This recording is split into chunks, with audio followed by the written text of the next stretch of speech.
motion to approve the consent agenda. Make a motion to approve the consent agenda. Second. Is there anything to add, Megan, Alex? Everything's in here? Yep. Okay. Any discussion? All in favor? Aye. Public input. We've got a couple of things, Bill. Unfortunately, we had here last week with Jeanette pouring Russell in her stomach and been taking care of her. I did listen in and heard you mention about the master plan. I want you to be assured that most of us on the planning board do have the master plan back of our heads when you write zoning and look at things like that. The last time it was adopted was 2022. We started in 2019. We went to Southwestern Planning, and they helped us with it. We did surveys for people, sent all, we got back about 400, covered a variety of things, so we understand on the planning board what people are thinking, what they want. And also, we did a corridor study, I'll show you where we're at one too, to try to improve the safety on that corridor. Route 10. Route 10. Anyone? Thanks, Mike. Anyone else? Lisa. Hi. I'm here about the Crescent Bridge. I know it's a shop. Looking for some updates. Wondering if we have a count maybe from the police chief as to how many warnings or tickets they've handed out, if any. I would say overall, it's better. There aren't as many big trucks going over it, but they're still going over every day. I have stopped sending pictures because when it was so cold, it just drained the life out of my batteries. But I have noticed that anytime anything goes on with the bridge, people report it to me instead of police. I'm not sure why, but I get Facebook messages and, you know, this truck is coming your way, or I took this picture. Don't tell me. Tell the police. The police came to me Sunday because something happened on the bridge and they figured I would know what was going on. I didn't know, I wasn't home. But apparently there were two cars that met in the middle of the bridge and each thought they had the right of way, so each decided they were going to sit there. So that happens. I'm wondering... So we can get an answer for you. That- Question. I'm wondering if we can start getting some real enforcement out there. Have the police sit there and actually pass out tickets. Don't tell everybody when it's going to happen and not make it 10:30 on a Sunday morning, but have them get out there and do it. Because the biggest ones that I see going through now are locals. There are local guys with Sanders on their You say trucks. local? Local people. NAEC, N-A-E-C-K, they were over it yesterday at 4:05 with their dump truck. They go over it almost every day. Arlington Paving, almost every day. And I know that the police chief has spoken to these people. He has told me he has spoken to them.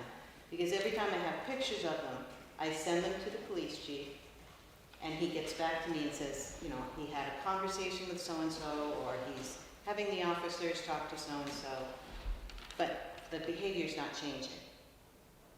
So I kind of like an update, you know, are we passing out tickets? Are we giving warnings? Are we doing anything?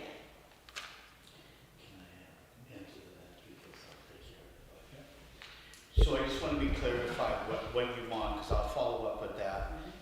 So you would like to know a report of how many speeding tickets we get out and what period of time you're talking about in the past few months? Not speeding, for the overweight trucks on the For bridge. the overweight trucks. Yeah, If and there was any trailers. tickets And sent trailers. out, and how many, you would like to know how many tickets were sent out? Yeah. Okay. Yeah. Okay, that's one.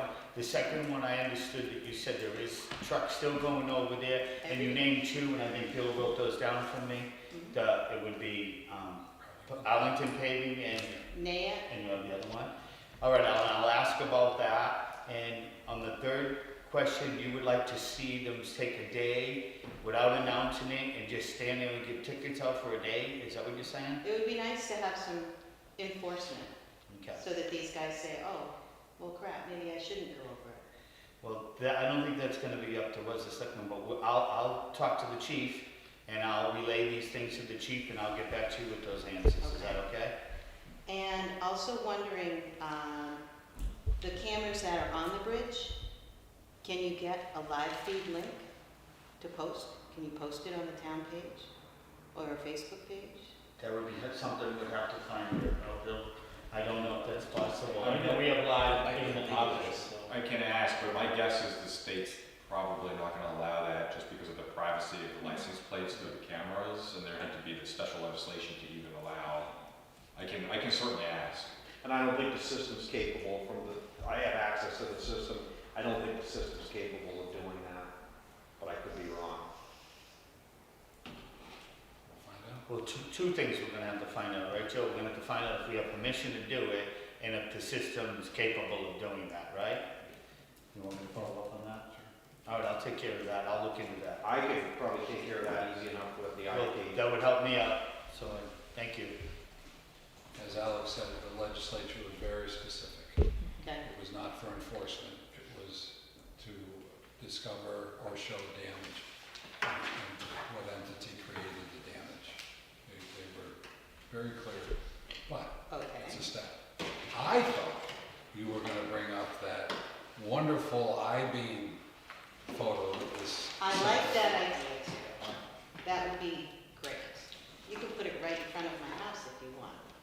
Well, I wouldn't one of the people that will be responsible for looking into that is directly behind you. So if you want to sign a document that says you're willing to have that post in your yard, Absolutely. I'm sure he'd be happy about it. I think it might be too close. But I thought it was I think very it's a attractive. brilliant actually, idea. The one that they put up. The other ones. Was that wood or steel? What was it? It was steel? I've seen it before. That will eliminate your overweight, but that will eliminate the bridge getting hit by overweight vehicles. It won't eliminate, what did you say? Overweight. It won't eliminate the overweight. You know, we have to have the state's permission. But it wasn't that bad looking. That's what I liked about it. It wasn't like just a, Right. they put the sign on top. It was pretty cool looking, actually. Anyone else? Anything else? That's it. Thanks, Lisa. Sure. Ashlee Crosby, welcome. Yay! Hey, Ashley. You can stay where you are. Your That voice works is- for me. You don't need a megaphone. Okay, good. Come on up, what do I got? Oh, I do, actually, can I hand these to you to hand to them? Thank you so much.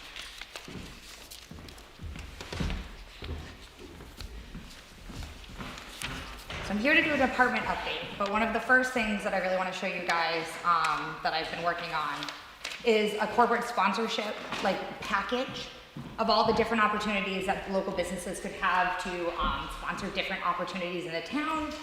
It really covers everything from our community events to our youth programming to our summer camps to our Swanzey Old Home Day specifically, since that is a very different event than like a normal community event that I kind of put on. And I would love for your guys' feedback. You're the first eyes to see it. So if there's anything that you'd love to feedback on before I kind of make this more of a public thing to email out and send out to local businesses, I would love your thought process and things like that.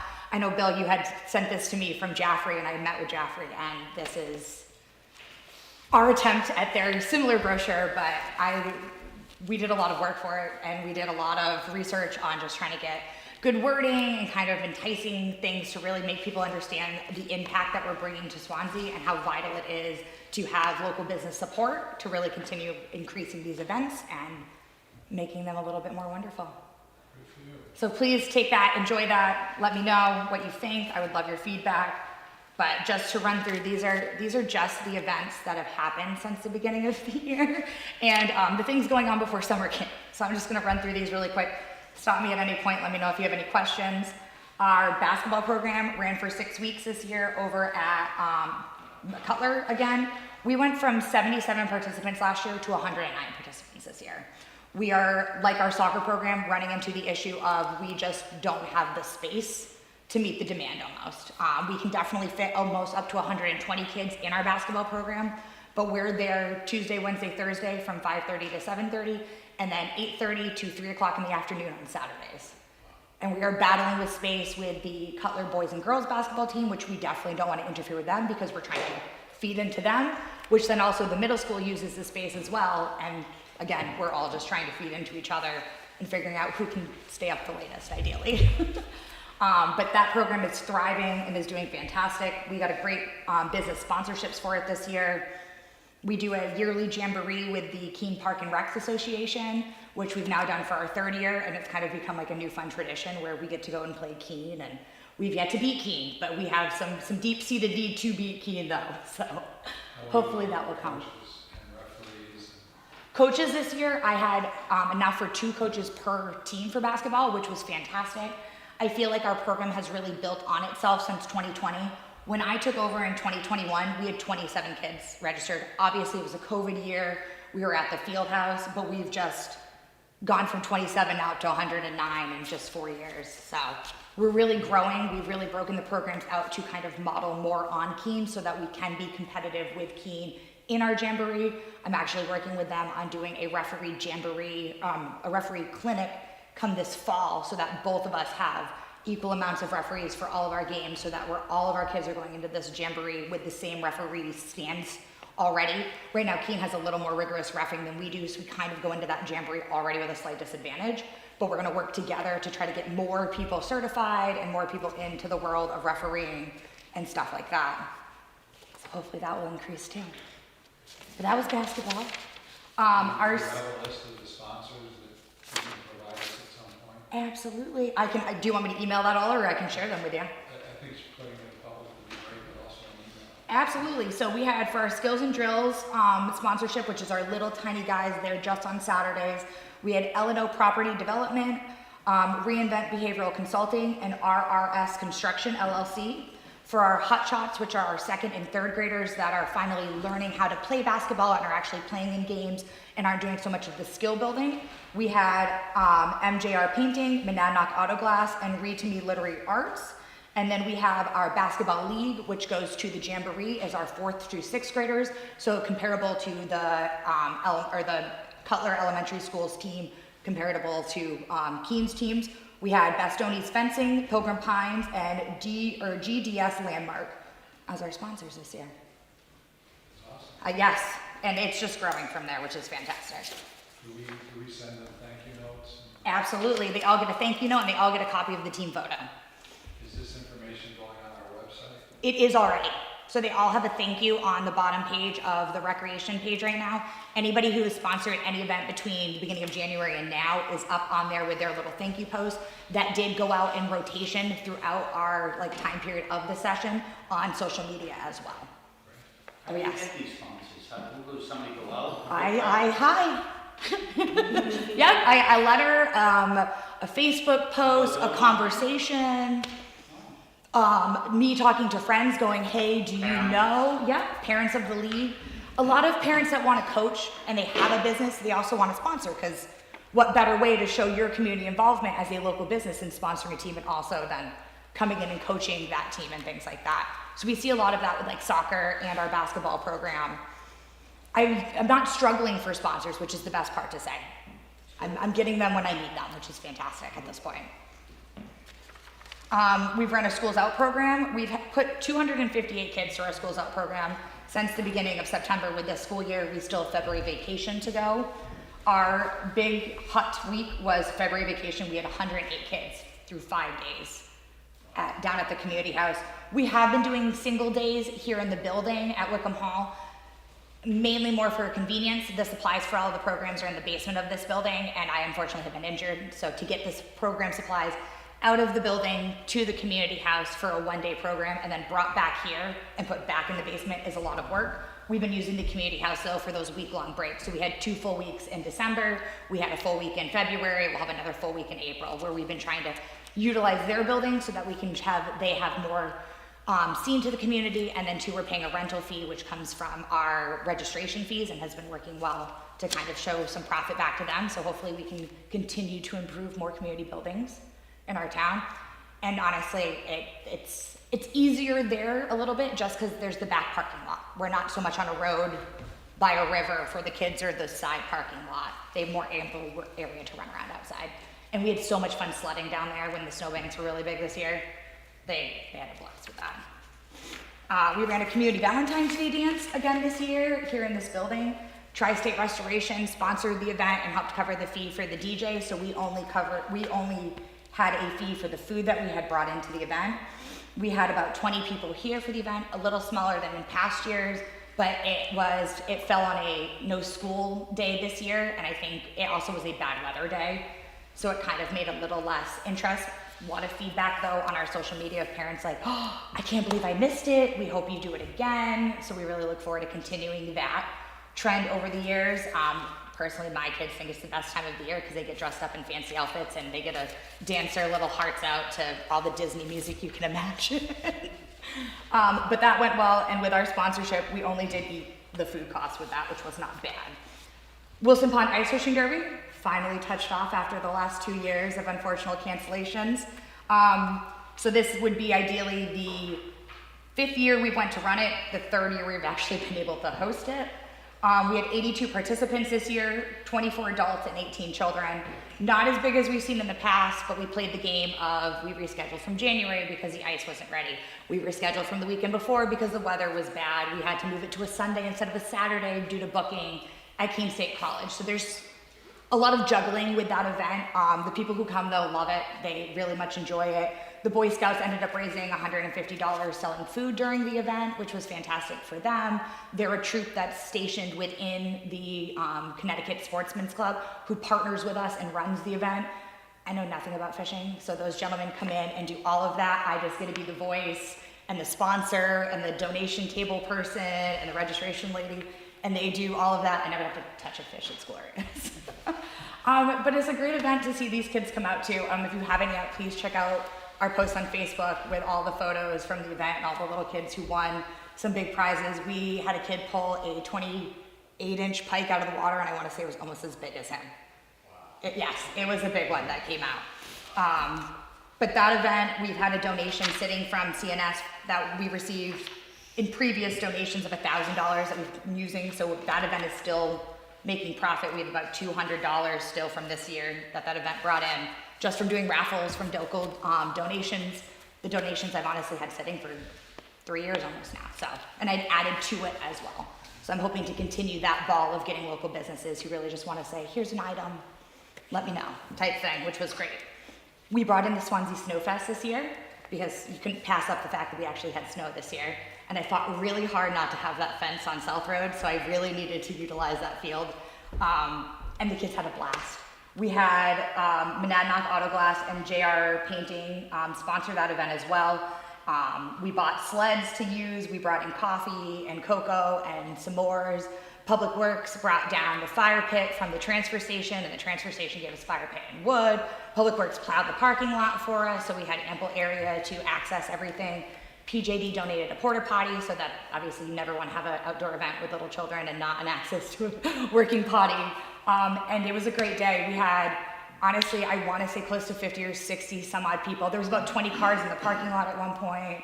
Community members were coming over, seeing how great it was to see these kids on the hill and sledding. Our assistant town planner, Stefan, stepped by. So please go check out the video of him going down the hill. It was very slick that day. But it was a blast. We had Officer Paquin stop by and roast marshmallows with the kids. So it was all around a great, wholesome family event where families came out and spent the morning with us and did some cocoa and coffee, and we'll have to keep that one going. So just pray for some snow. The kids use the field all year long. Oh yeah, they do. We've just never really done anything to like amplify that, and that's why I really didn't want to see the changes that were proposed originally to that property a few years ago. And it was great because a lot of people went, I had no idea it was even there. Usually don't plow it, but I think moving forward, we'll at least plow a short access because it seemed like every snowstorm people were out there. Oh, perfect. Then yeah, I'm for that. Because yeah, I think anything that we can do to keep people to just hang out in town and have a little spot that they can really enjoy. And the little kids that were too small to use that bigger hill coming down into West Hill went over to the the batting cages and used the smaller hill that went down there, so it wasn't so fast for them. So it was a great day. Kickball we have going again. This will be the 4th season of kickball. We're only up to 8 kids, but I have a whole nother month of registration. That is literally a co-ed mixed level age from kindergarten to 6th grade. The big kids love it because they get to be paired up with a little buddy and they teach the little buddy how to play kickball. The little buddy loves it because the big kid wants to play kickball with them. They have reversible jerseys, they play over at Brown, and they rotate through for the 6 weeks of their program. And that's ran by volunteers that come in to help coach. And it's been a hit. It's a nice little thing to throw in the springtime because we hadn't had something in the past for kickball. We've got Sweep Up Swanzey coming. Hopefully everyone is prepared. Me and Josh have ordered more blue bags. And Joe's so ready to pick up all of the trash that everyone collects.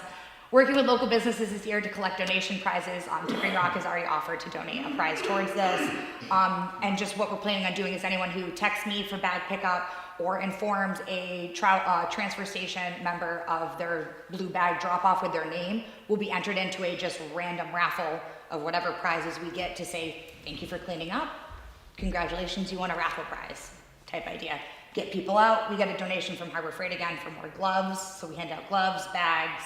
We're working on an information sheet of what not to pick up and how to handle certain things because there are some things out there that should stay where they are or should not be handled by hands or small children or opened and things like that. Did we make note of that for Joe and his team, or what do we do? Me and Josh are working together on making like a post to put out of like how to safely do a roadside cleanup. What I meant was the items that are being left, do we have a means of picking them up? Oh, we could, yes, absolutely. I don't think in the past I haven't shared this type of information in the past, so I don't know if people are actually gonna leave stuff behind, but we don't want people opening those weird looking bottles that may have a seal on it and we don't quite know what's in it and things like that. I can definitely suggest then that they just reach out to me and we can figure out a means to handle it, or maybe even talk with Josh on what's the safest form of taking care of things like that. I think talk to the fire department, because hypodermic needles are a big one on the sides of the roads. So yes, I guess we can make a system where they can contact me and I can reach out to the appropriate departments on how we can handle cleanup for anything that is biohazard or things like that as well. Yes, but we're very excited. Conservation Commission always loves this one. And it always goes well. We've got great photos of kids over the years. Easter egg hunt, if you haven't seen yet, coming up, it's always the Saturday before Easter. I have spent Ashlee has spent most of the day sorting out 350 eggs into 4 different totes for our 4 different field divisions and getting our golden eggs situated. But this event draws hundreds of people to this ball field. This rivals Cal Ripken opening day, I want to say, very easily. And it's a great community event. We divide the kids up into 4 fields. We touch an egg hunt off every 10 minutes. So parents can have a chance to go to one and have a chance to get over to the other one. We're very stingent on the times. I do not start them early. I've learned that the hard way. One year when it rained, we started just a little bit early and a few kids missed out, and I will never see those sad faces again. Easter Bunny comes. We take free photos during the event. We work with Monadnock Interact, who are the lovely children who stuffed 1,800 eggs full of candy and taped them all shut. They will be the lovely kids down at the field helping pass out all the eggs. They will be the one ushering the Easter Bunny in and helping take photos with families. So it's a great event for them. I attended one of their meetings back in January. It's, I guess, one of their highlight events of their year. They love coming to hang out with the kids and see the chaos. It's the quickest event we host. It's literally 10 a.m. we touch it off, 11 o'clock we're out of there because it goes bing, bang, boom. But I think it's one of the biggest events. We've been doing it for over 10 years and it just keeps growing each year. Oh yeah, I can only imagine. Because my plan is that there's gonna be 750 eggs for the little guys, 750 for the big guys, and then 1,000 eggs for our 2 middle age groups because those are just swarmed with kids. So if you'd like to watch little kids tackle each other for eggs, please. It's a show. They love it. It's great. Swanzey Townwide Yard Sale is gonna be happening in May. We do another one in August.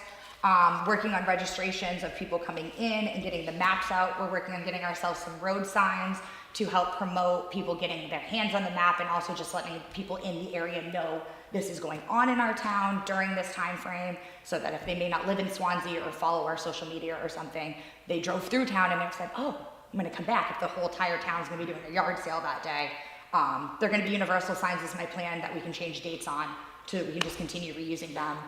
It's a low effort event, but a big impact to the community to watch the 37 houses we had last year in August respond back with, I got rid of so much stuff.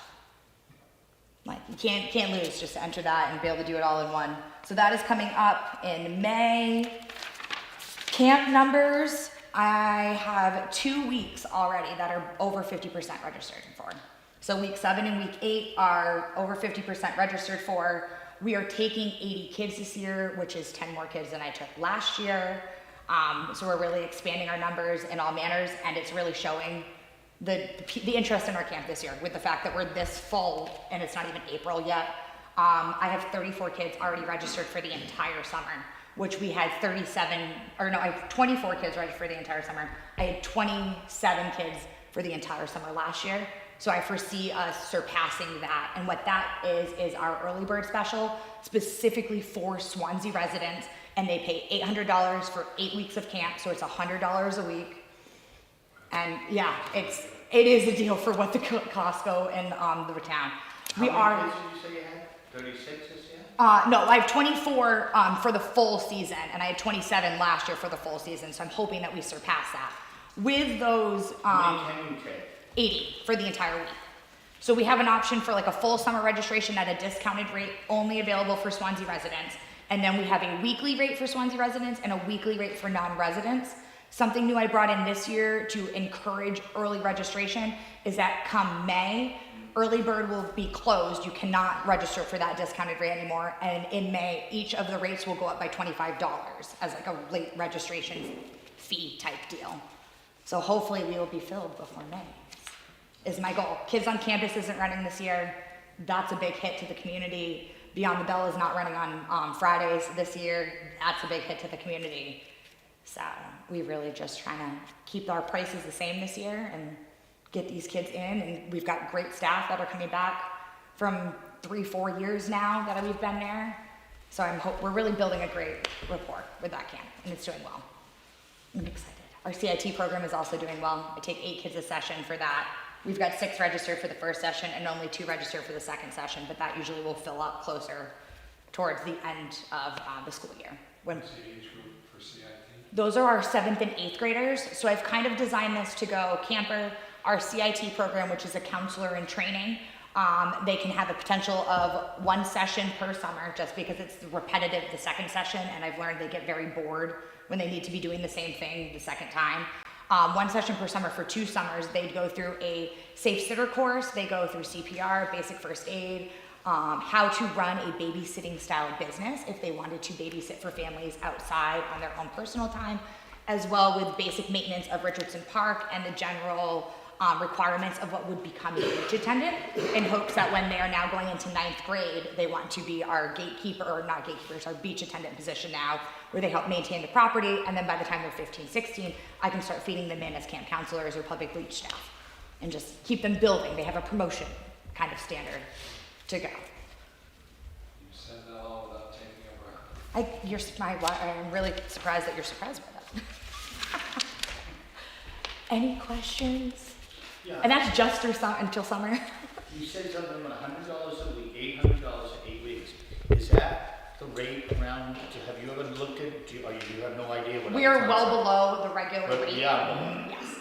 We do charge our weekly rate at $125 for residents and $175 for non-residents. So if you don't live in Swanzey, you only have an option of paying $175 a week So you to can't attend. buy into the 8 week. Correct. The only way you can buy into that 8 week thing is if you pay up for the 8 weeks and you're done, and it's 100. Yep. If you go by the week, it's 125 for Yes. residents. Yep. And we are pretty low with the towns around us? Yes. Gotcha. And in reality, we are competitive with recreation programs. Right. So we are more expensive than the Troy program, but the Troy program only runs from 9 to 2:30 during the day. They have like a kind of broke up day. We are nowhere near like the YMCA, which is like $275 a week. I also don't have an air conditioned facility. I just got bathrooms a year and a half ago. So we had to kind of make those improvements. And I plan to increase and start to go as we've now made the improvements to the facility. But it was really hard to try to justify a porta potty and no air conditioning, or even fan circulation was a big thing we just added in too. Have these rates been the same for? I want to say I set these rates 2 years ago before we put the bathrooms or as we put the bathrooms in. Previously, when I was hired, it was $90 a week. So back in 2020, when I was not here before for camp, it was $90 a week for a resident and $100 a week for a non-resident. So we have made a big increase since 2020, but we're definitely not in the competitive range of other camps. I'm not looking to kind of outbook ourselves just because we're a rustic camp. Your kid's gonna wanna be outside all day long in 95-degree heat and humidity and be okay with that. And some kids aren't, they want those indoor facilities and things like that, like MoCo or the YMCA or Stonewall. Stonewall has their great facility that's similar to us, but they have the indoor space where those kids can go and cool off and stuff like that. Is that in our future look that we could upgrade, or we haven't even addressed that, we haven't looked at it? I wouldn't even consider it, to be honest. We installed ceiling fans and a ventilation system a few years ago, but it's a 3C, like it's plywood. Like there would be no point of really kind of putting anything. Could it be done, could it not be done, It Joe? would take quite a bit of work to do Yeah. it, so it was energy efficient to do. Perspective, I was reading an article from 1930 today about how Old Home Day had a dance in that pavilion. It was built in 1921. Got it. It works great for camp.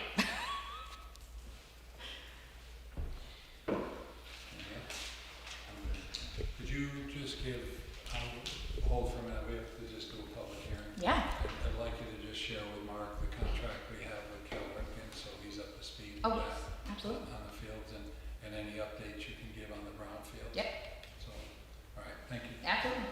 So, next item on our agenda is to open a public hearing with regard to the acceptance and expenditure of unanticipated funds as follows. $25,000 from the Peter N. Johnson Trust of 1997 to benefit Whitcomb Hall. $407,951.66 from the Federal Emergency Management Agency for 2023 disaster expenses. And third, $51,250 from the Monadnock Alliance for Sustainable Transportation for rail trail safety crossing improvements on Matthews Road. Public hearing is open. Any questions or comment on those items? From the board? Okay, is this the first, is this a two-step process, or is this just we accept and then, Just that's a one-step process for the unanticipated growth. Just one public hearing. anything else? Anybody? No? All right. Mark, you want to make a motion to approve the receipt and expenditure of the funds as noted? Motion that we accept the receipts of the funds. I'll second that. Any discussion? All in favor? Aye. Thank you. Ashley, Yes. back to you. Back. So again, with regard to where we are in the contract with Cal Ripken and then again, the ball fields. Absolutely. So right now we've established a 2-year agreement with Cal Ripken. Last year was the first year. We're moving into a second year with the same mindset. We actually already have released the ball fields down to them. We are in a transition from where we had a new board came in last year for Cal Ripken, and we've really started to build a great relationship with them. Ideally, what it is that from whenever we release the fields for safe use, as though they're not going to ruin it by mud or the parking lot and things like that, which Lane was an old sand pit anyways, dries great.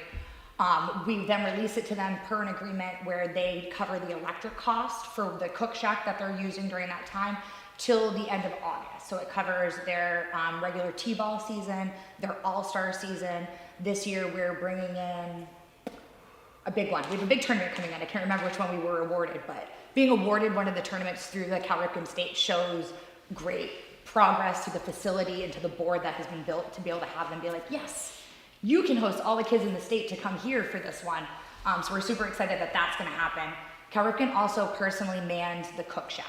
So that space, even though town building, everything in it is mainly theirs, manned by them. They cook it, they inspect it, they make sure all the maintenance is done on it and things like that. While we do the other maintenance of like certain fences and stuff like that. If you've been down through there, they're doing a great job with improving dugouts from funds that they have received through registration fees and cook shack fees. They've done, O'Brien Field already has been rebuilt up with their new dugouts. They fixed the dugouts on Chandler, which one of them sat as a pad for, I can't even tell you how many years. It was a long time. They have coal and lane down right now where the blocks have already been donated to us from Wickham and will be going up on there, and they hope to have that ready before the season starts down there in April. But two, the Easter egg hunt to Cal Ripken's opening day, they run a 300 plus kids program down there. A lot of people have pushed back on why we don't run a baseball program down there. I can't rival what they do. They have a board of 12 very dedicated members who do a fantastic job, and they run like a well-oiled machine down there. They built the maintenance barn down there, which again, town building, but they put it up just so that they could house their equipment and things like that. So I'm really hoping to keep building on this relationship with them in the next few years. We will go into discussion come November over the agreement.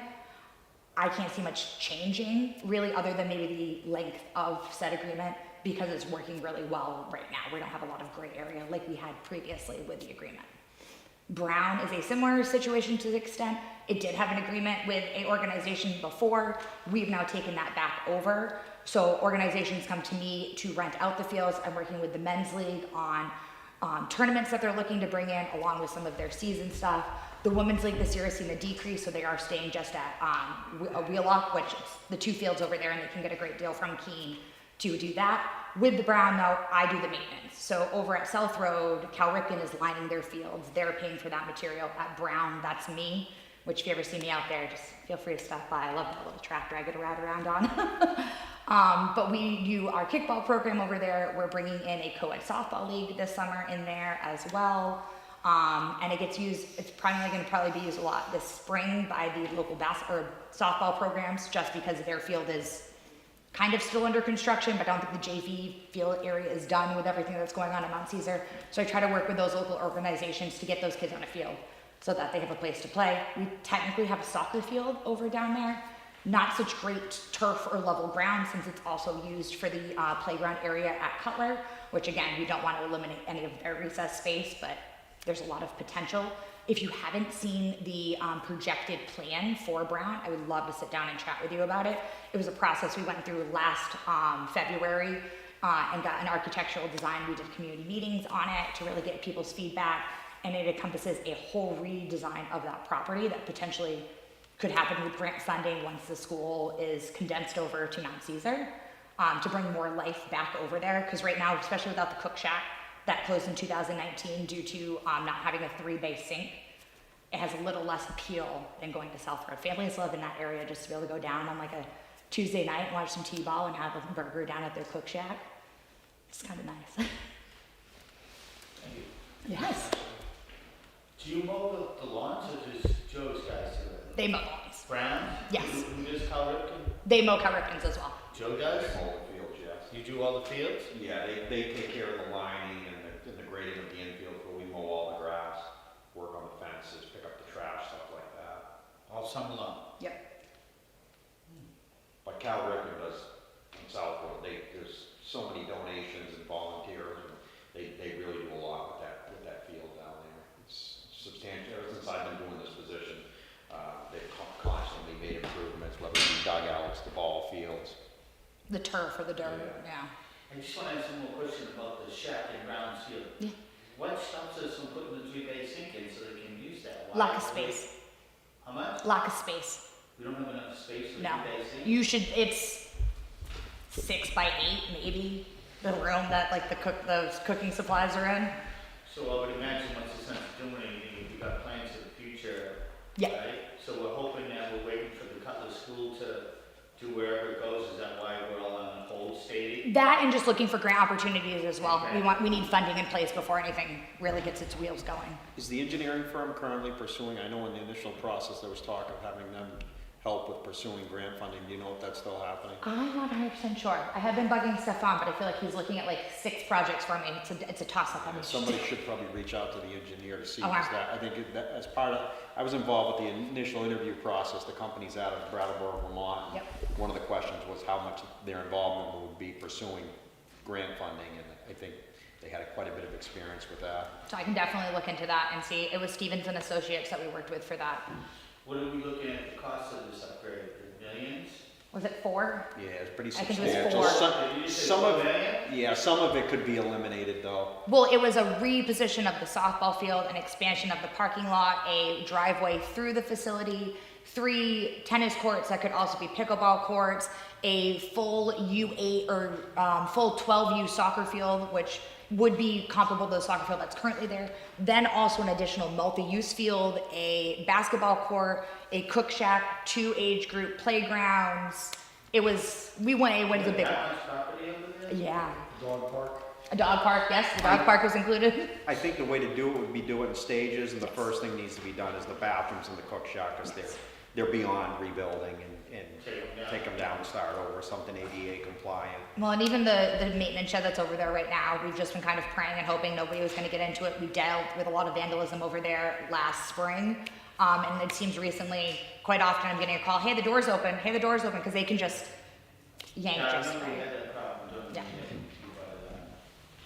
How in the future, is this 27, 26, 28, It's all about the grant? It's all about the grants, really. Yeah, the schools are projected to condense this end of this year. I'm not 100% sure what the full process is with Cutler. Cutler does have to be offered out for sale to educational institutions and stuff like that. So I have no idea what that time frame or that process is that goes with that.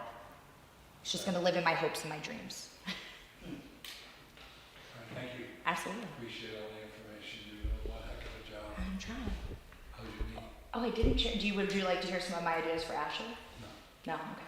not at the moment. Okay, fantastic. Maybe next week. That's fine. We know you have. I do. I have so many ideas. And you implement them, which is even better. Yes, But thank you. absolutely. Eric and Mick, coming up to give us an update, or do you want to share it from there? Whatever works easiest for you. Hook 'em up.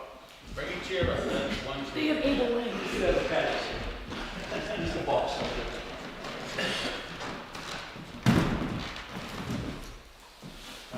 So, we obviously got the approval for the station.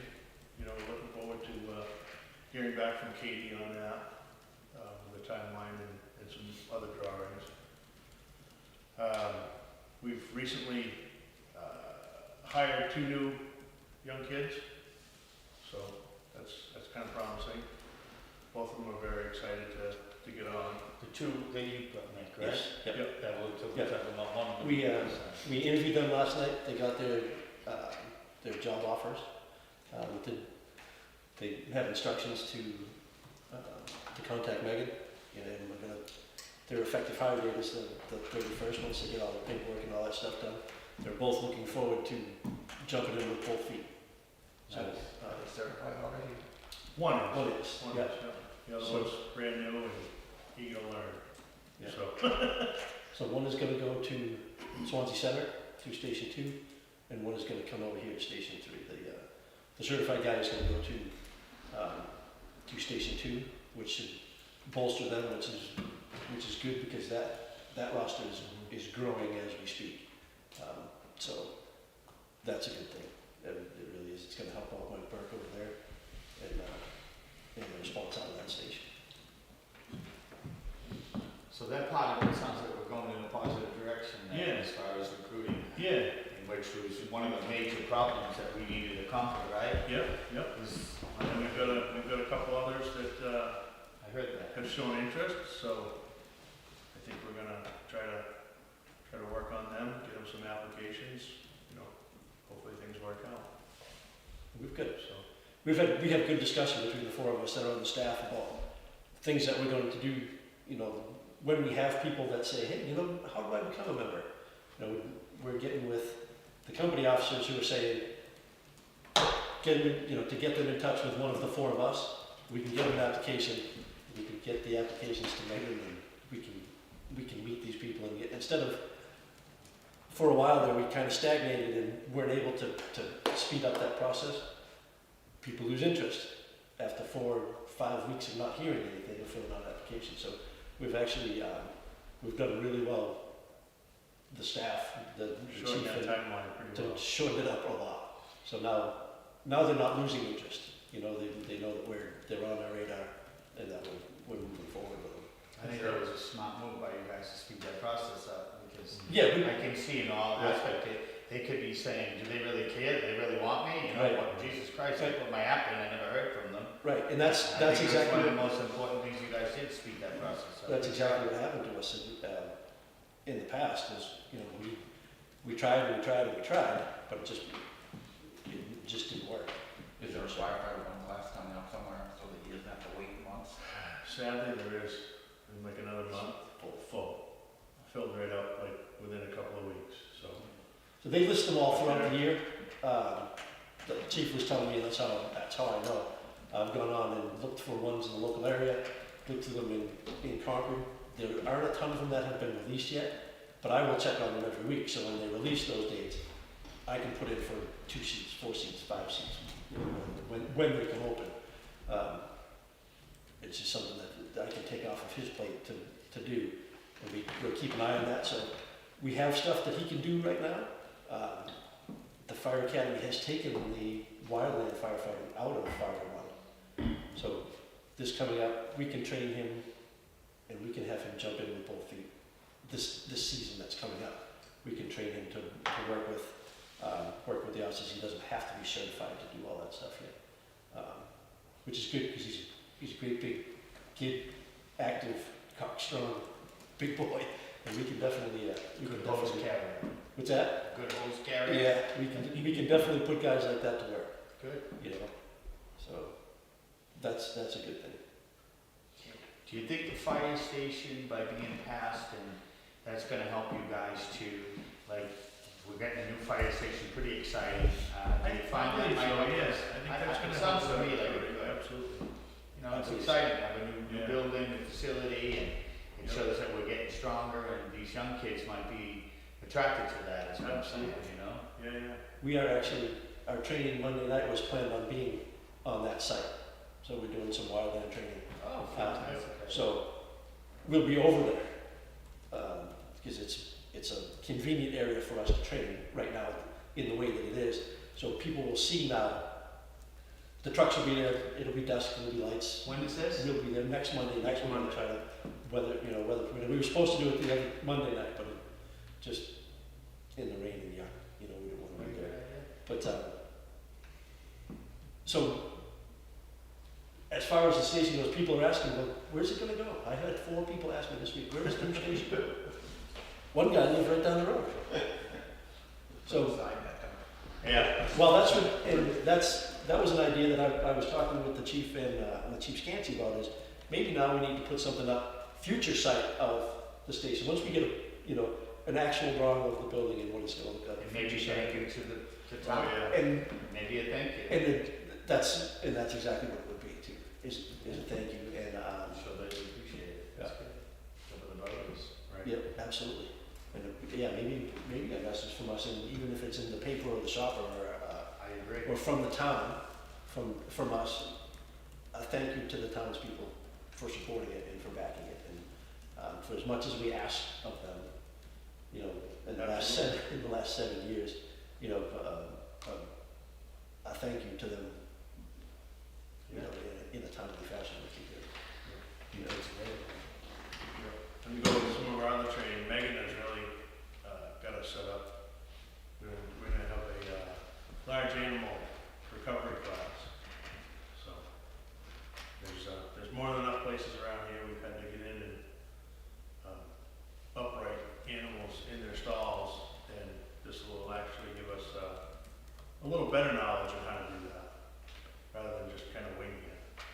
Hold on, I gotta get in. You telling me you get a call for a cow laying down, you gotta stand a cow up? Yeah. All the Well, time. Mostly horses. Mostly horses. Mostly horses. And what would be the reason why the horse can't come up there? They're old, they're sick, they're Stuck in the mud. Stuck in the they're mud. stuck. So They just happened we have, recently. yeah, We've had a that's, few that have had, you know, this time of year have icy stalls that can't get up. But And yeah, that's a fireman thing, it's not a That's- veterinarian, yeah. it's a fireman. Right. so it really is, We're kind of the catch-all. right. And if you've never looked at technical rescue of anything before, lifting 1,000-pound animal that's got teeth, right? They've got teeth, 4 feet. and they have hooves, and they can reach out and touch you whenever they want to. stressed. Right, and they're under stress, and you're working in a confined space. The last one we had was in a barn stall, and it took all 15 of us. Yeah, and quite a few of us to get it up and get it rigged up and get the horse up and walk it out finally. And don't forget, because it's not like you can just strap something to them, put them on a winch over a beam and pull them up, right? You have to know where you can lift them. You have to know what you can do to not injure them even more, and that's where the people who are familiar with horses and large animals come in and teach us where we can lift from and what we can do. So I understand you're gonna get a training for this? Oh, yeah, yeah, And you found somebody that does that? Yeah, I actually took the training myself. So it's She's good. Yeah, because you look like you can pick up a horse. No, but it is, the idea of it is not just the animal, but to keep the team safe, because you can easily strain yourself in the wrong way, and Or the get whole crushed. goal of it is to know what to do and when to do it, but also to recognize just keeping the animal still until the vet gets there. And so Monadnock Humane Society requested to be involved in this as well, so that, you know, if there's a situation, let's say a horse trailer were to tip over on the road, and our team responds, or a surrounding member of another team, then they can just call Monadnock Humane Society, and maybe there's a collective group of vets to be called if someone isn't local to the area. So this is a networking opportunity and training event that will help our fire department be more prepared, not only for animals, but to protect themselves, because it can get very dangerous. Interesting. Special equipment you have to buy? I think there's probably more straps, you know, knowing how to use some, you know, use leverage, right? You know, So a lot how of it's to winch here and there, and, mechanical advantage, right. you know, that stuff. And fortunately, we have a few of us that are tech rescue training that know that part of it. So the mechanical advantage, the rope systems that we can use to put on those straps and to build the haul systems. You know, so that part of the training we can do in house. It won't cost us anything. We have the rope and the stuff to do that. But the other stuff, the specialized stuff, how to deal with the animal and how to deal with the situation, the best part of where this training is going to come from. They bring mannequin horses that are filled with cement, so they weigh 1,000 to 1,200 pounds. They bring the straps. If we provide a tractor, they'll show you how to lift it up with in-house straps. There are different apparatuses that you can buy, but you can do it with straps. So then they bring the wood to set up stalls. So then you're in a stall doing the same thing. Because also a horse can get stuck when they go to roll over and they hit the wall for some reason. Who knows? So, but yeah, Eric's going to pick out a good location, and we're just looking to better support our fire department members through that.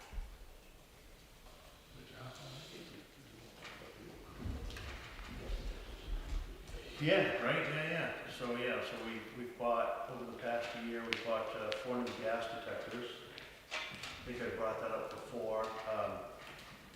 We've got one for sewage treatment plant, so when they go down into their confined space, they can at least know that it's safe to go down there before they go down in. We're still awaiting our airbags. Bought some new airbags, because the ones we had are somewhere in the 20-year-old range. So we're awaiting those, hoping within the next month. Yeah. So, what else? Thermal imaging cameras. Thermal Yeah, imaging you got it. cameras, sorry, yeah. So, we have all of those, one for each engine, so there's one in each station now. They're all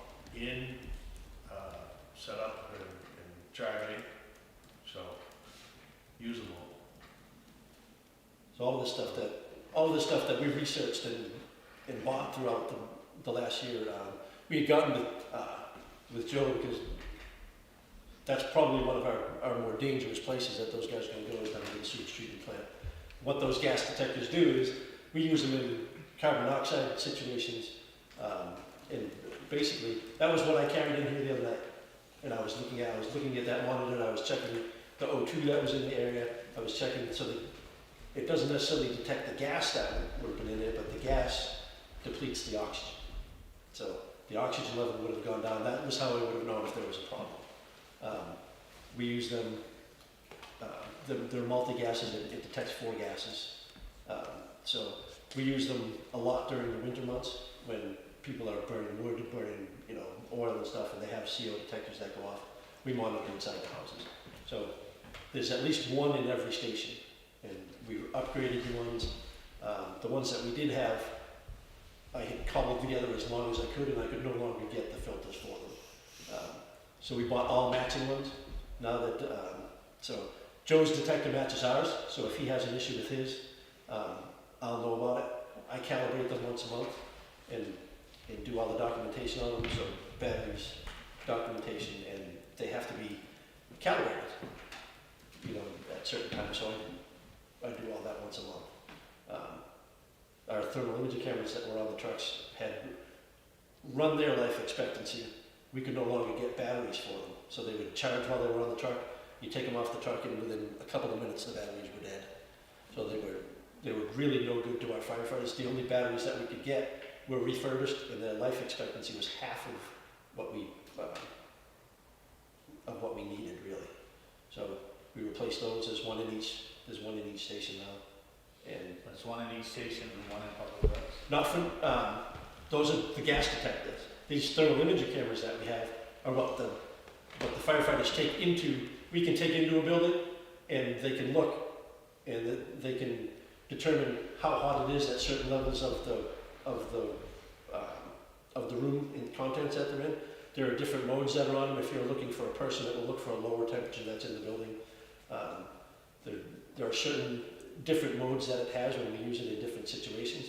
So one of these times I'll just have to show it to you.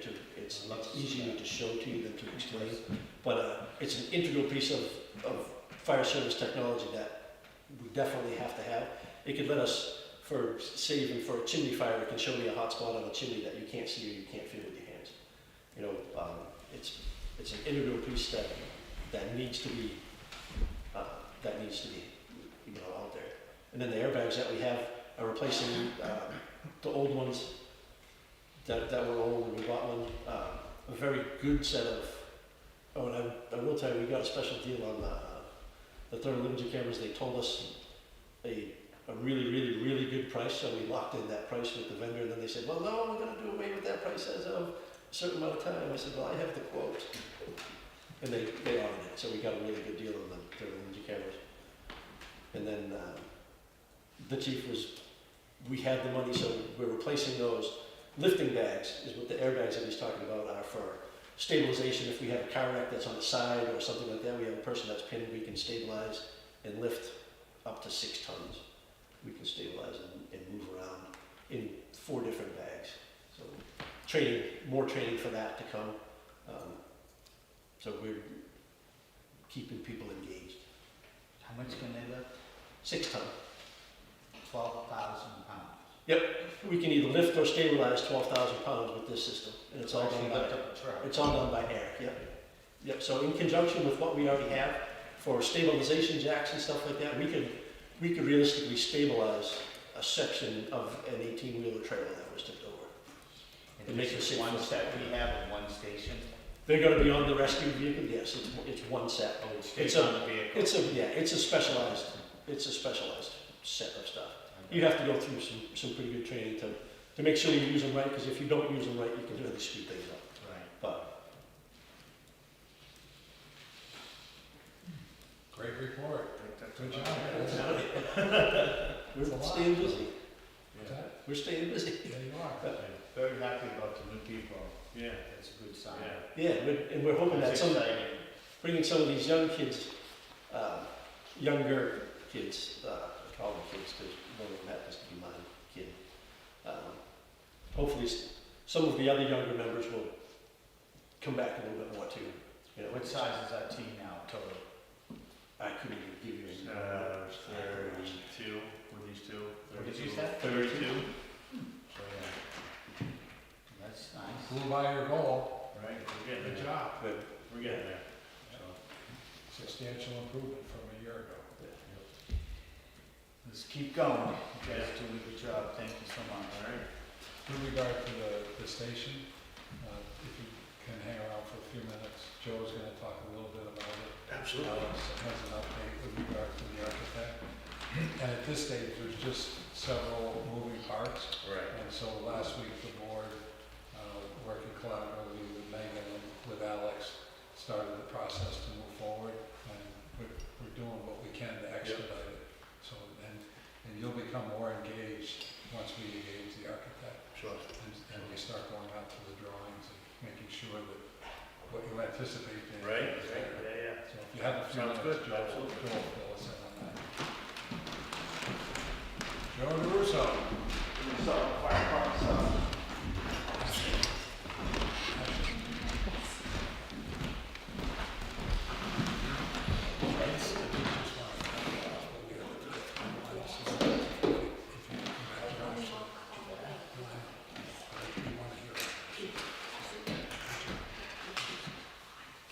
So you have in your packet a proposal from Chatham Fieldstone for the site plan and design of the fire station. I met with him out there this week about advancing that. He spelled that out in the proposal, which I reviewed. See the cost of $18,000 for some, there's What the, page is it on, Joe? I don't have it there, but I have it on my phone. We got a big book here, Joe. I'm sorry, I don't know what page. It's all right, 53, I think. 53, okay, his proposal of $18,000 with some potential extras. I think only one of those will be needed. I would just recommend that the board authorize up to $21,000 for that design and permitting. I met with him out there this week, and we're gonna, the intention is for DPW to do everything they can with the site to cut back on some of the costs. It's pretty straightforward. I've been discussing it with some contractors. We're actually gonna start working over there Monday. I don't know what your trade, possibly Monday if I can get a piece of equipment in there in time. It's gonna, the initial dirt moving will be removing asphalt and removing topsoil and just starting to grade things out. So you'll still have access. We're gonna remove most of the asphalt, but the two driveways that are there now will leave a section of asphalt as like a construction entrance. But to get started on some of that. And then, once the final design is complete, we start going out to bid.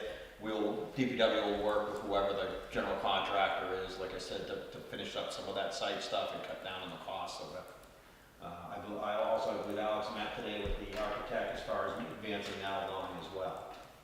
So with regard to this, so people understand, we engaged KSC Architects in 2019 as a result of an RFP process, and part of her team is Fieldstone and WW Engineering, and what she's encouraged us to do to reduce cost is to have separate contracts with Fieldstone and WW Engineering, which is what you're doing, and a separate, obviously, contract with her, and that allows us to reduce some of the expenses. So just the point being that we've already selected them through the RFP process. Yes, and that's already been ongoing. I just recently got involved with it. But talking with some of the general contractors we use, there's also been some input from contractors that they're willing to do some donations of equipment time and so forth. So we think there's potential there to save some money. What I would like to see for you, if we can save that kind of money, is to get a full foundation, to get concrete higher up, at least in the garage portion of the building. And then the possibility of exploring making it a completely free span. A lot of contractors thought that would be a good idea, but we'll see where things come out. But there is potential. I can tell you just the site estimates, I think we can do that for half of what was estimated in the site estimates. So we'll start working on it right away. Like I said, we'll get some erosion control in place as early as the end of the week, silt fences and such. And then it's going to be preparing the site, removing the topsoil, removing the asphalt, some test pits to do some more soil sampling, and hopefully we can get going on this before the middle of summer. So could I ask you just to talk just a bit more about the foundation that you were just talking about? It was originally designed as a big slab, am I correct? Yeah, with a What frost. you'd like to see is get a frost wall, right? Is that what Yeah. we talked about? Yes, to get a much higher up concrete frost wall, so the wood is not that close to the ground. What are the outside of the building? Yeah, and so the concrete would be more than what's planned, but it'll cut back on the amount of lumber that's spent, and it'll just make it for a much more stable facility, especially if you start doing stuff in the future on the second story. It gives you the potential to have that stronger foundation. That would mean if we can afford to do it and we can save that much money, I think it's a no-brainer to go with the full foundation. Talked to a couple different contractors about it, and it would be very good. And they suggested it right out of the gate. Yeah. Gotcha. You want a motion with regard to the contract? Yes, I would ask the motion of the contractor, I would say safe up to $21,000. He's giving us a quote of 18,000, but Joe wants to see how little. Well, you gotta do- It was, there's 18,000, but he also lists 2 secondary possibilities, which I don't think they'll be needed. But there is potential that they will be needed depending on who the general contractor is. And you don't wanna have to come back. You just wanna Yeah, make like, sure you do it. like one of the things would be going out and setting some, their surveyors going out and setting some benchmarks, which I think that would be required. As far as the construction layout, I think Chad has already said he could provide the data for GPS program depending on who the contractor is. The plans get loaded into a GPS system and they do the layout of the GPS, and therefore surveyors are not needed. Like our project ongoing right now in Weber Hill, that's all in a GPS system. The engineers design it, they provide a file that gets loaded into a computer system that works as a layout. But not knowing who the general contractor is going to be at this stage, that's why I asked for the up to 21. Okay. Okay, would you want to be authorized to sign that, or? Yeah, if you want to basically use the same language that we had for the other motion for KCS Architects for this as well, the same authorizing, and then the same place that we're going to pull the money from, either from the capital reserve fund or from grant funds, which Bruce said I will figure out.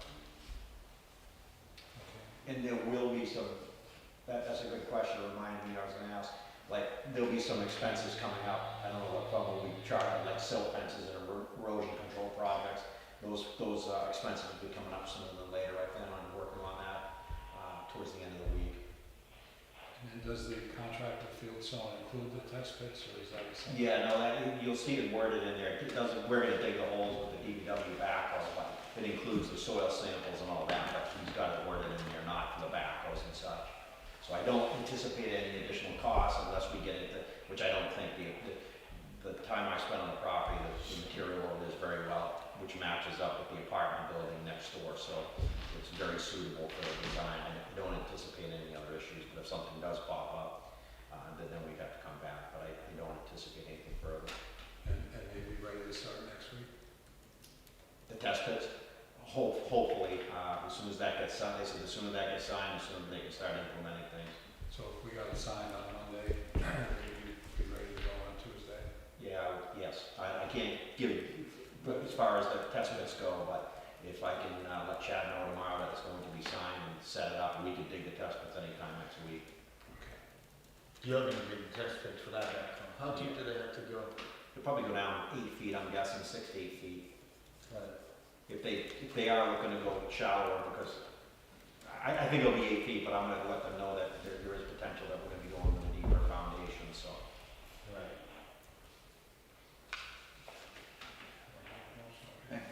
I make a motion that we authorize the interim town administrator to execute all necessary documents to accept them proposed by Fieldstone, not to spend more than $21,000. I'll second that. Okay, so the motion is we move to authorize the interim town administrator to execute all necessary documents to accept the proposal by Fieldstone Land Use Consultants as provided for design work for drainage, test pits, etc., permitting, and to authorize the expenditure of up to $21,000 from the fire station capital reserve fund and/or from grant funds as appropriate and available. All in favor? Aye. Opposed? Ayes have it. Thank you, Joe. Welcome. The next item is here, partially here, Town Hall and the Grange Building, the painting. We put out an RFP for painting. We received a low bid from Minkler, CM Minkler Paving and Painting. He's done work for the town. He was a subcontractor that worked on the covered bridge out here painting, and then he just recently painted over at the library next to town hall. The price he has for Wickham Hall is $32,750. Last year when this went out to bid, we had 2 bids. I can't remember the exact numbers, but they were substantially more than that. The project didn't go forward last year due to some issues that came up. And that is the number we have for Wickham Hall. The other work that's laid out is Town Hall, and that number is $20,840. And then secondly, the cost, there was some talk about some painting at Grange Hall. Some people expressed an interest in it, whether it be just the front and the side, but the price for painting the entire Grange Hall is $25,665, if I'm doing that correctly. I think most importantly, Town Hall is in pretty good shape. The Grange Hall is not, but I think most importantly, I would recommend to get started on Wickham Hall, and that price is very reasonable compared to what we had last time. Okay. I don't know what the board's opinion is on the other buildings, but that's where we're at.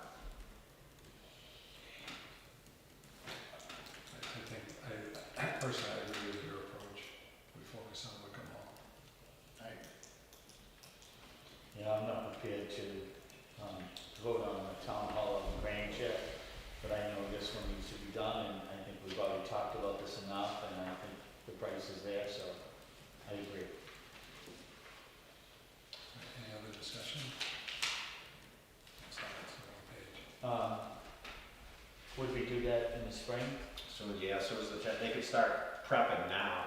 As soon as the contracts are awarded, we could start prepping that now, and I don't know what their schedule's like. And we know he will do that piece, and he'll break this up into phases if we Yes, decide. that's because they always bid, yes. Yeah, so we can say we can get back to him on the other ones? Yeah, because we also need to look at the financial aspect of the other ones. Correct. Do you know, Joe, if those were coming from a capital reserve fund or an operating fund? I think capital improvement fund, but I think we can confirm that with Mike Grant. Okay. The funds for this? Yeah, just the trustees prefer if we're taking from a reserve fund, to name that in motion. So I just wasn't sure if we knew which fund that was gonna be coming from.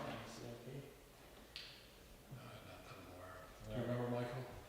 The Grange has nothing in it. No, we're talking about here, the Wickham Oh, Hall. Wickham Hall, I should have brought my thing with me, but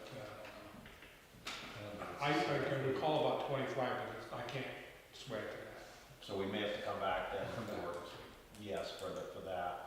I could check when I get home, though, if you want. We'll have it, we'll work on it next week. We'll give you the go-ahead. And then the same thing, I think authorize Alex to sign off on the contract for the painting. Well, that's what we're trying to determine, which fund it would come from. Yeah, but as far as getting a contract established, that we can move forward. Oh, sure. Yeah, 'cause we can deal with the funding later, but move forward with the contract. I think typically we had those in one motion in the past. And so if we're approving the contract, we should identify where the funds are coming from. So does the contractor need us to give the okay this week? No. Okay, so why don't we do it next week when we have the fund? We'll have it. So Joe doesn't have to be here next week, we could sit here and bring it. Yeah. Put the vote through. If you guys feel like you got Yeah, it, we're okay right? with that, right, I'm sorry. Yeah. And then, other stuff. I may be coming back next week regardless, though, there's a lot going on. I may be back here next week regardless, so. Yeah, So just to clarify, we'll move forward on Wickham Hall, and we'll put the others on hold for now. Okay, and the next item, we have the town hall. As the remodeling progress and the new doors are being installed, moving right along. The crew is over there today. The rear door was installed by the door contractor, FC Doors. The crew's over there today, putting trim around the new door, and then it's gonna be finished up. The carpenter Paul's not available tomorrow, but the floor, there were some issues with the floor, so we had excess left over from the front floor. We just completely replaced the rear floor to match the same material that's in the front. that light gray floor, when you Yeah, first walk in? same as the front's gonna be in the back. Gotcha. The doors, they look really well. The locking mechanisms are great. I think the punch codes are great. It's a big step up from what we had. And the next step of the project would be the security doors when you enter the front lobby, which is previously previously been discussed. Instead of having the wooden doors there you see in the packet, there'll be a secure door with a push button open. The cost he has, one of the things I brought up, he had just estimated one clicker, so to speak, a door opener, remote opener. I think it'd be important to have more than one. He hasn't gotten back to me yet if the system he had quoted will accept more than one, so that might have to change. But the total number to install that door is $8,790.30. With the one remote? With the one remote, he's not sure if the opener that he has quoted can use more than. Explain to me why we need to. I just think if you're gonna have, if you have an issue with somebody's on the phone, town clerk's office should have one, and whoever's gonna act as the So reception. both sides have one. I think it's a good idea. I don't think eliminate buying the one opener that only uses one could be, if we want to realize that we need more. I didn't, like I said, at the time he received this quote, he couldn't give me an answer either way.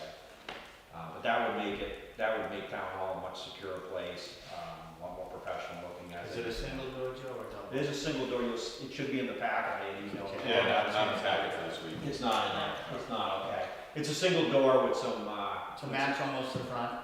yes, and then it's metal, but it's gonna have a wood look to it on the So two side. glass strips and a single door? Yes, Is it wide, obviously it's 36 inches wide for a yes, wheelchair? yeah, the same width as the other one, yes. Okay. I'll come back next week so we know what funds it's Yeah. going from. Yeah, because I'm not sure about that either as well. Like I said, I've worked on these projects and, Be up to 9,000. yeah, and hopefully by then we can have an answer for me on if that opener can use two remotes. So then we'll be more clear, so it's best we do it next week. Yeah. Come back. Yeah, just a reminder, we've got some staffing things to discuss before we make the switch over to those doors. That we talked about in non-public. Got it. And then one of the other things I would highly recommend, once we finally get the doors in place and secure it is, and Homeland Security would probably help with that, as far as some emergency plans, as far as dealing with different events that should take place.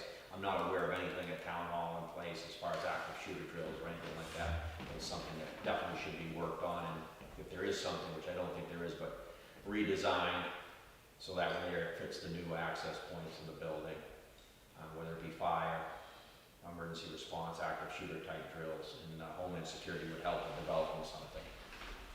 Is that something you would work with the chief? Sure, yeah, the chief, the fire chief, and then Homeland Security, they specialize in that, they come around and work on all the schools drills as well. And just in that vein, do we have a security system in place with the buttons at the desks? Do we know they're operational? We should probably have them checked. I have not done anything with them, but they probably should be checked. And I don't know what's been done with them in the past. Definitely.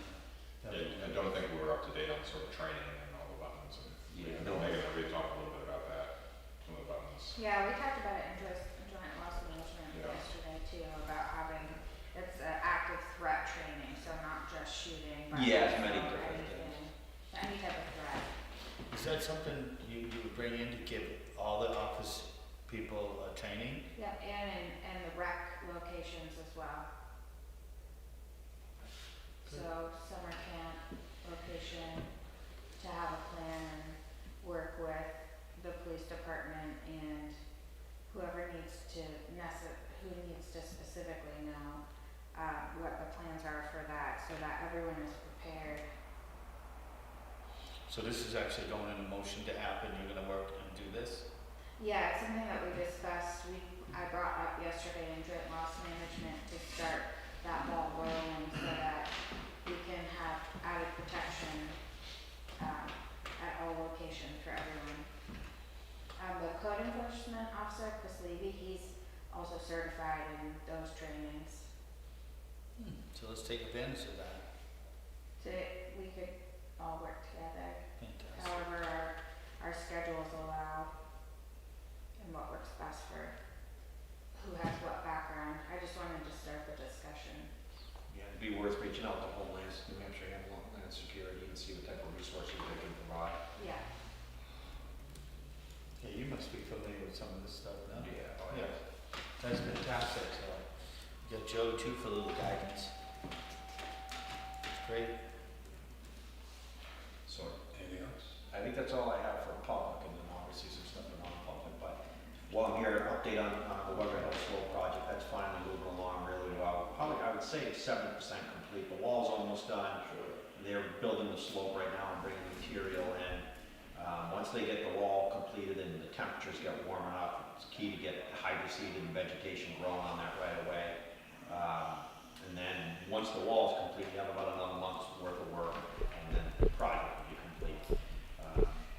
Bids are due on Monday at 31st at 3:30 at Town Hall for the North Winchester and California Street project. So we're gonna look to move forward on that very quickly as soon as we can get everything finalized and have somebody to award the contract to, because work would start on over there essentially right away. With the Great Wall, has there been discussion about a guardrail? Yeah, I've talked with DOT, I've talked with the engineer, I've talked with the contractor, and I think it's best that we wait till that project's closed out and then pursue it independently, but it would be I pursued a cost that's about $90 a foot, probably need about $100 feet of it, I think would be adequate, so somewhere in the $9,000 to $10,000 range to put the guardrail. But everybody agrees it's probably best, because it wasn't in the initial design that was approved by DES, and we don't want to cause any problems with halting the project at this point, so we'll come back and do it after the fact. But you did mention to me that you might want to check with the state. I've already reached out to him, so we've had those conversations, and he's gonna get me out there to take a look at it and get some ideas. And then within the next couple of weeks, we'll be fixing the damage caused at the town hall ramp. The concrete contractor wanted to wait for things to warm up, so we aren't dealing with it freezing at night, so we'll get that button back up. And then what is the plan about the backstairs? I need to work on that, there's no Yeah, plan at this ways to point. work, Yeah, No rush. but- yeah, and then we'll have to keep an eye on it, because it's tender, it's in bad shape, but things are gonna start kicking off here between dirt roads and our annual spring catch basin road sweeping, cleaning up the cemeteries, cleaning up the ball fields, summarizing the ball fields bathrooms, the beaches bathrooms, so it's gonna be pretty busy. But eventually we will get to that. I have to see. I'd like to Pretty secure now, this safe to run use. Yeah, just we need to keep an eye on them, because they're in bad shape, really bad shape. And the easiest way may be to rebuild them with pressure treated lumber, but the problem is I call it a vault that goes down to a building, a room inside the basement, but it's essentially a vault. And I'd love to remove those wooden steps and put some precast concrete in there, but I'm not sure if it's possible because the vault underneath.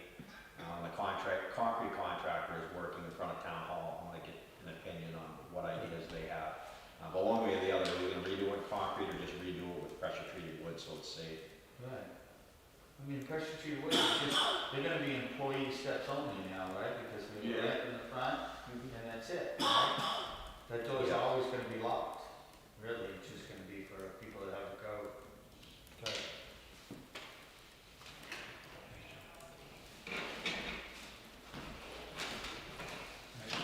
Next item on our agenda is the reassignment of the police vehicle from retirement to the code enforcement, to become the code enforcement vehicle.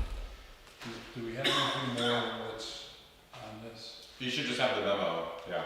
So it does not include that I can see, it includes information with regard to repairs to the transmission and transfer of registration for $750, but it does not include any of the wrap on the vehicle or the Swanzey decal on the vehicle. Was that explored? It's mentioned in the Yeah, it's second mentioned. paragraph. But it's a chief's vehicle, right? Yeah, it's a chief's vehicle, so it's not a Swanzey Police Patrol vehicle. It is solid black. Yeah. So you just have to put the element for the. I had decals made up for Chris this week, at minimal cost. I also had some decals made up, Mike Brindley and Chris were discussing it before, for the other town vehicles, so they don't help not look like police cars, but they already had the template from DPW and made some small changes to it. I gave Chris the decals, the other ones for town hall are still pending. Okay, so that cost is minimal then, so it'd just be I the think, I expenditure. yeah, I think it was $30 for those decals, somewhere in there. I ordered 8 or 9 decals some of the DPW equipment. Great. So we need, do we have a fund to take it from, or do we, is it? The 750, I can double check. I thought there was an operating fund for repairs for vehicles, but I can double check. I don't think it's coming from the capital reserve fund. No, it's not. Yeah, so that's up to us to, and if it is, I can come back and we can redo that, but I think it's coming from operating. Operating. Yeah. All right, anyone want to make a motion? Up to $1,000? I make a motion up to $1,000 to transfer the vehicle from the police department to the code. Second. Any further discussion? All in favor? I just like to inform you that you see those in the new cruiser. The update is that he found one at the dealership for this year's new cruiser. We're looking at June for it to come in, and it's gonna be picked Nashua, McMillan, I think, does that sound right? McMillan, I don't have it. It's a car dealership, and it's within the budget of the money that we assigned, so I'm just giving you an update. Did you and Joe have a conversation with the Mattson Road, Sawyer's Crossing Road? We did. In fact, I had a conversation with both Joes. So yeah, there's just a quick update, and I also spoke with the resident who is satisfied with the outcome of this for now. And Joe already reached out to the state to pass along the feedback. This is at Matthews and Sawyer's Crossing Road, and to see Joe's added the painting the stop line at the end, at the T of the intersection to the striping program over the summer, and then also requested NHDOT. We believe the stop sign is owned by the state. If they could replace it with a more reflective stop sign. The resident may also reach out to NHDOT and sort of give them the complaint as well and see if there's anything the state wants to do. And I think they're also going to look into some of their own kind of private options about things to do on their own property. So they said they were satisfied for now, and I let the resident know we'd keep in touch with them if we heard anything back from the state about the stop sign. Okay, so that's all. Should be good for now, yeah. Are we gonna do that in conjunction with the crossing lights on Matthews Road? No, it's Matthews Road we painted this year, our annual spring, as soon as things dry out, we do fog lines, yellow lines where it's needed, so when I restrike that road, I'll include a stop line. I let the state know that I'd be doing that at that intersection, and then ask them to replace the signs there, and it was I asked locally, which I always do, and they forwarded it up to the traffic bureau, so I'm just waiting here for a response. Are you striping the crosswalks as well? We will when they're ready, but it won't be until that's ready, yeah. Who's gonna be installing those crossing lights? I think we'll be doing some of it. It's a matter of installing a concrete foundation and then installing the posts and everything. So I already expressed with the rail trail committee that I'd be willing to do some of the work. Great.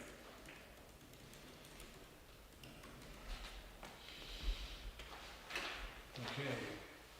Anything else administratively? No, I had a couple small updates in there, but unless there's any, I'm happy to answer any questions on any of that, but otherwise, nothing too much. Oh, yeah, this is the one that you forwarded the comment to the state reps and state senator. Yeah, HB 456. Having to do with NHMA. So that's a bill that NHMA reached out and asked all their, the members of municipalities to send letters to their legislative delegation just opposing the bill and in favor of NHMA existing and local governments having the ability to do advocacy through NHMA and do training and education that they offer town. So I did use some of their language and some of my language and sent that to our delegation. Public input. Second and final time. Before non-publics. Mark, thanks. Okay. Michael. Lisa. All set. Joe, Nick, Eric. Thanks very much. Joe, you're gonna stay, you got non-public? Eric, Yeah, I need to check the code for a minute. I have one item that needs to be decided by the board. With the plates, that the title, because the plates belong to the municipality from the police cruiser,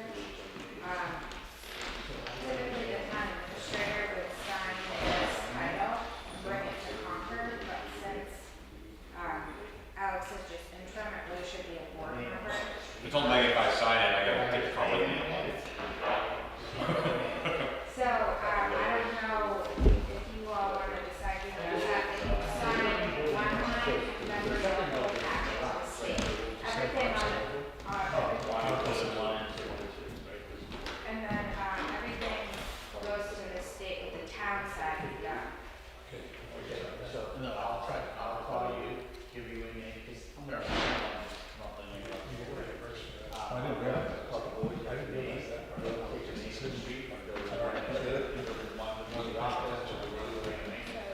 Did we actually move to go to non-public? Okay.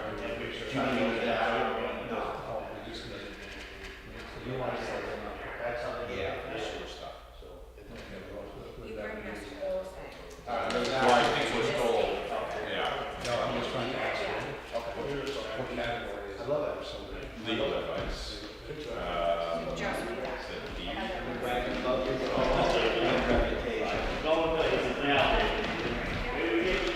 So you want a motion to go into non-public? No, that's okay. That's all right, that's all right. I went down and checked it out. Yeah, I just think that room should actually be closed. Tuesday. Yeah. I'll let you know if it's any different than, Megan, you want to call the roll? okay. And if we hear the diesels go off, we know what to expect.